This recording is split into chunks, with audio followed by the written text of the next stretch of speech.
Hello and welcome to Just One More Watch. Welcome today to an unboxing style video of a Casio that's harder to buy than a Rolex. I kid you not, these things are like hen's teeth. The model in question is the catchily named MTP-1302PD-2A2VEF. Now I had a look on Google, I couldn't find any for sale. UK, sold out. Spain, sold out. Denmark, all out of stock. The only place I could find them available for purchase was on Chrono24. There are 8 currently for sale on Chrono24, prices varying wildly from 200 odd Aussie dollars to 400 odd Aussie dollars.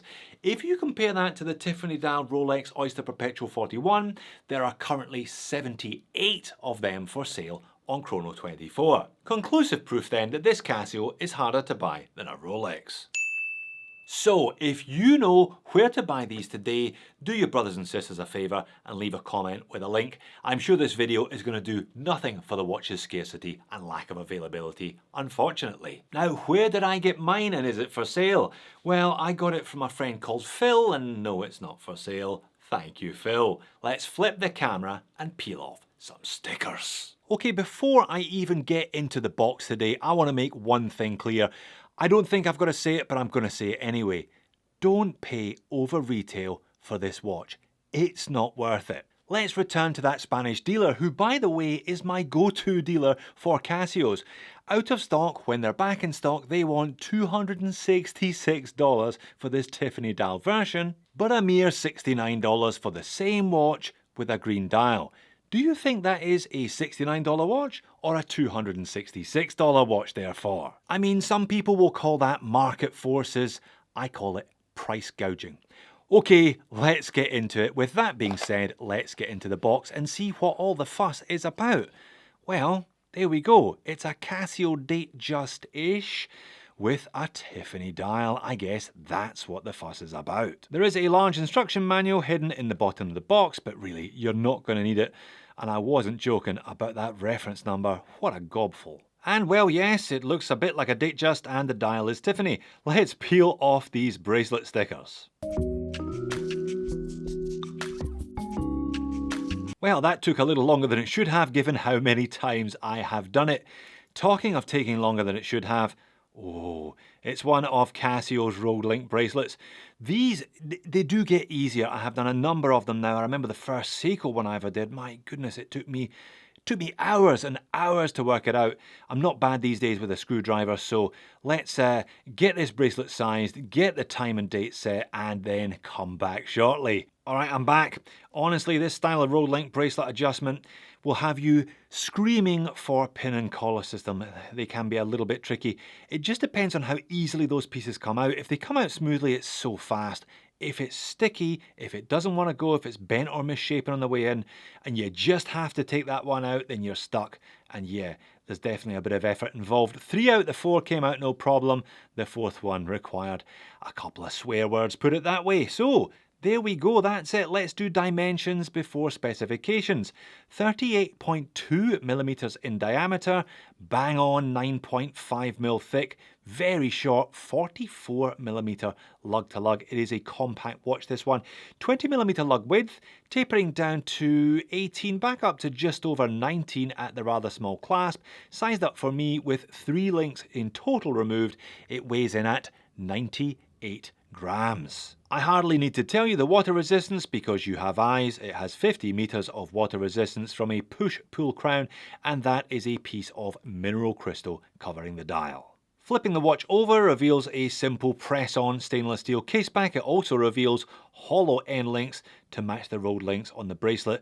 Wouldn't have expected anything different, would you? Japanese movement, but made in China. Again, wouldn't have expected anything different. Now, the movement is a 2784 Casio module, 3-hand plus date, stated tolerances of plus or minus 20 seconds per month, so a little bit beyond the normal quartz limits.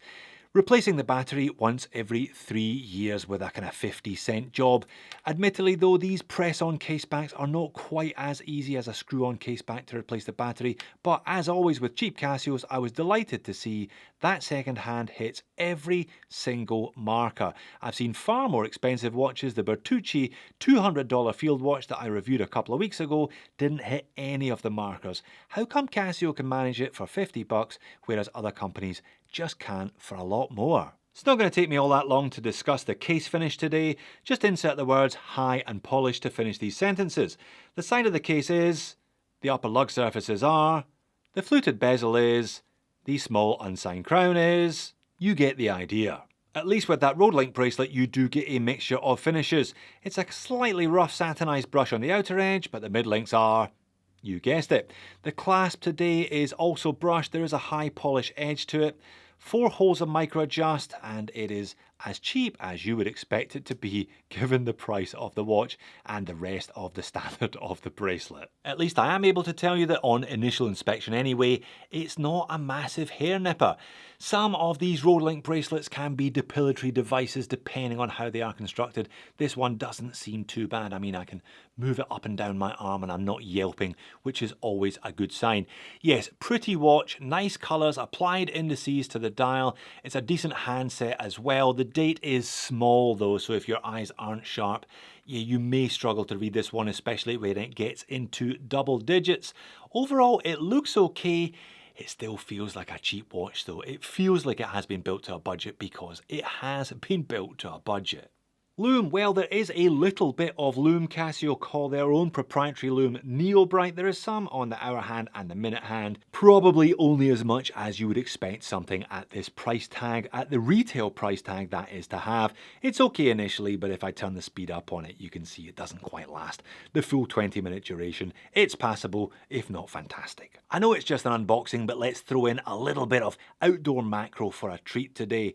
Indices certainly seem to be applied, double high polished silver batons at 12, 6 and 9 and truncated ones at the 3 o'clock to accommodate the date complication. Just a printed rather than applied frame there. Single batons everywhere else and a printed minute track with Arabic numerals on the 5s on the outer edges of the dial. Water resistance 50 meters, we've already discussed that. Casio branding underneath the double baton at 12. Very, very simple dial. Really, you're buying this one, it rides or dies on the colour alone.